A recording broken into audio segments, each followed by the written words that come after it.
Hey, Steve Bloom. I'm coming for your job, buddy. I'm coming for it. Quit your whining. Now, let me say this. I heard your message that is posted on GameActorsForAll.com. I get it. Except, well, let me say what I agree with first. Vocal stress. I understand that because sometimes I record a bunch of videos all at the same time. And if I speak for an hour straight, I definitely need to take a break. My vocal cords, I'm definitely feeling it on the vocal cords after about an hour straight of talking. All right, so I understand that. Especially, and I'm not screaming either. I'm just speaking. So if I were making like grunting noises and screams of terror, yeah, that's definitely putting stress on the vocal cords more than just speaking. So I understand that. Absolutely. Stunt coordinators. Now, first of all, my question is, why are they having voiceover actors do motion capture work? But all right, I digress on that one. Maybe it's a different category, but let's just say that they have regular actors doing motion capture work. I absolutely agree that a stunt coordinator should be there to supervise the motion capture process. All right, we agree on that one as well. However, then you start speaking about what you call secondary compensation, also known as residuals or royalties. This is where I disagree with you, and here's why. A video game is a lot more dependent on its artist, its programmers, its coders in general, hardware, script writers, game designers, people that record the audio, people that mix the audio.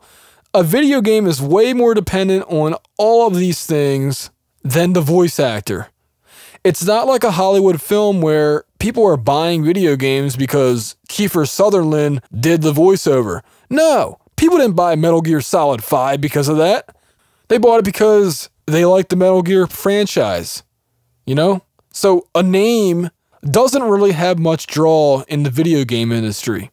So for you to collect residuals, to me, is a freaking joke. So with all that being said, you hear how good my microphone sounds? Yeah, I could be taking your job, buddy. I could be sending in my resume right now, my voiceover demo right now to these video game companies, and all those jobs that you have could be mine. Abso-freaking-lutely. You want to whine like a little bitch about not getting secondary compensation? I'll take the primary compensation and be happy about it. I'm not, it's more work on my schedule, and I can do it from the comfort of my house, really. Maybe not. Maybe I would need to fly to New York or fly to Los Angeles or wherever to be there in the studio. But regardless, I'm just saying that that's what I would do. I would take your job, or whoever would take your job, and, your protest is all well and good, but business will continue as usual, or you will all be cut out of the process in general, and we'll go back to the 16-bit, 8-bit, and 32-bit era where we don't have any voiceovers and it's all text on the screen. Would you rather we do that? Because that's what will happen if the greed gets too high. I'm sorry, but I've heard about crunch time and how these developers, I'm using it as a general phrase for all the people involved in the video game making process. These guys and women bust their ass for 16 hours a day, weeks on end, to make a video game come out before the holiday season begins, right? You don't see them talking about residuals, secondary compensation.